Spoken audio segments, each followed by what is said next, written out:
काक न झलिया कापड़ी, काक न झलिया कापड़ी, मोया के न माल, विछोड़न जी दिल तारीख़ जूं ॻाल्हियूं।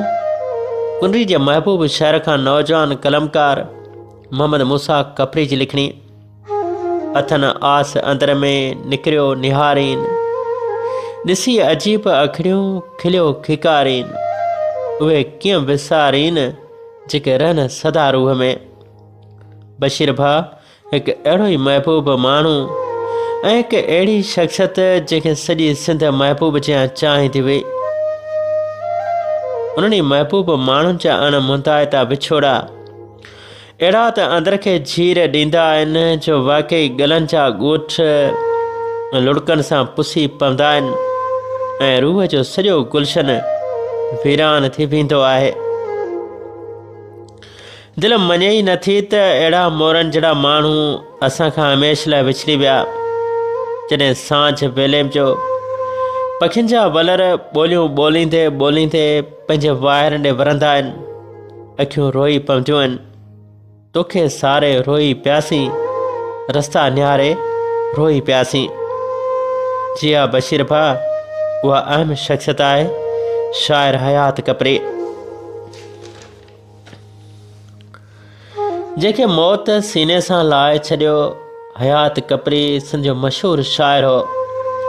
संदसि कलाम सिंध जे सभई फ़नकारनि ॻाया ऐं सच त हयात कपरी जी शाइरी ॻाइण लाइ फ़नकार बेताब हूंदा हुआ। जॾहिं राति जे थधे पैर में हयात कपरी जा कलाम झर झंग में हलंदा हुआ त अलाए त केतिरनि महबूबनि जूं अखियूं पंहिंजा पिरी सारे रोई पवंदियूं हुयूं। हुनजो ई कलाम अॼु बि साॻी मक़बूल सां ॿुधो वञे थो ऐं जंहिंजो तीअं पंहिंजी बेहक सजायो अचे जेको उर्स चांडे ॻायो हो ऐं ॾाढो मशहूरु थियो। जीअं जोड़ टुटो पंहिंजो वाके पाण रुली वियासीं। अलन जुड़े जे समेत सुरया सुमरो हमीद अंसारी मेहरान सिंधी ॿियनि अलाए त केतिरनि फ़नकारनि हयात कपरी जा गीत वॾे चाह शौक़ ऐं सुर ऐं गुर सां ॻाया। फ़क़ीर तबियती माण्हू, हर कंहिंजो ख़ैरु घुरंदड़, हर महफ़िल में हर ॾुख तोड़े सुख में सिंध जे माण्हू सां साथ ॾींदो रहियो। बशीर भाउ अहिड़ा अमुल इंसान, अहिड़ा महबूब माण्हू, अहिड़ा ॾात धणी जॾहिं विछड़ंदा आहिनि त न रुॻो माण्हुनि जूं अखियूं रोईंदियूं आहिनि, न रुॻो दिलनि में ॾार पवंदा आहिनि, पर यार बशीर वणनि जा टार टुटी पवंदा आहिनि, हज़ारे हार टुटी पवंदा आहिनि ऐं अखियूं अबर ओतण लॻंदियूं आहिनि। न रुॻो माण्हुनि जूं पर माण्हुनि सां गॾु पखियुनि जूं अखियूं बि रोई पवंदियूं आहिनि।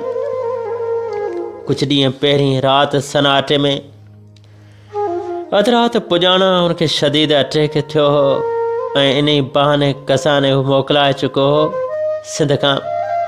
सुबुह सवेल जीअं फेसबुक फुलारनि में इहा ख़बर बाहि जियां पखिड़ी वई त बशीर भाउ अलाए त केतिरियूं अखियूं अबर ओतण लॻियूं हुयूं ऐं पोइ किथां किथां खां अची माण्हू गॾु थिया हुआ, कुल्हा बदिलिया हुआ ऐं हुन आख़िरी मंज़िल वञी ताणी वई। तुंहिंजो जो जिस्मानी तौर ते त सिंध जो ही लाडलो ऐं सुरीलो शाइर पाण सभिनी खां विछड़ी चुको आहे, पर हुनजा गीत सदा हयात रहणा आहिनि। हुनजी ॾात रहणी आहे, हुनजी यादि रहणी आहे जेका सदाईं पे दिलनि मथे बादशाहियूं कंदी। परे परे जॾहिं ट्रैक्टर वहंदा ऐं राति जो ट्रैप साउंड तां हयात कपरे जा लिखियल गीत सिंध जे मिठनि फ़नकारनि जे सुरनि सां गॾु सींगार जी अंगणनि मथे आबाद थींदा त दिलियूं वरी पियूं महबूब यादि कंदियूं ऐं वरी पियो हयात यादि ईंदो। हा हयात, तूं विछड़ियो ज़रूरु आहीं पर विसरी सघीं थी नथो सघे। घणी ताला खां दुआ आहे त रब पाक शाइर हयात कपरी खे जन्नतुल फिरदौस में आला मक़ाम अता फ़रमाए।